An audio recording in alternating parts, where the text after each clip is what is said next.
গাব্রিয়েলকে গালিলিয়া প্রদেশের নাজারেথ শহরে পাঠালেন একটি কুমারীর কাছে। সেই কুমারী জোসেফ নামে পরিচিত দাউদ বংশীয় একজনের বাগদত্তাবধূ ছিলেন। কুমারীটির নাম ছিল মারিয়া। স্বর্গদূত তার কাছে এসে বললেন, পরম অনুগৃহীতা, পরম আশিস ধন্যা তুমি, প্রভু তোমার সঙ্গেই আছেন। এই কথা শুনে মারিয়া গভীরভাবে বিচলিত হলেন। তিনি ভাবতে লাগলেন, এমন সম্ভাষণের অর্থ কি? স্বর্গদূত তাকে বললেন, ভয় পেও না মারিয়া, তুমি ঈশ্বরের অনুগ্রহ লাভ করেছ।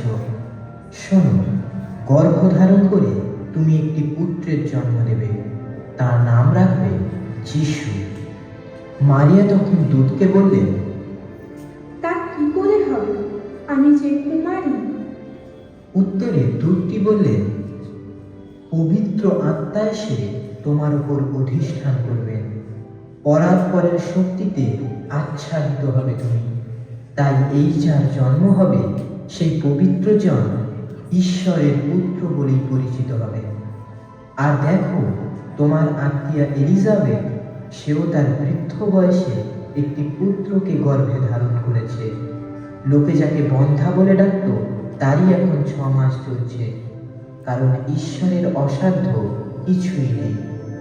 মারিয়া তখন বললেন, আমি প্রভুর দাসী, আপনি যা বলেছেন আমার তাই হোক। স্বর্গদূত তখন তার কাছ থেকে বিদায় নিলেন।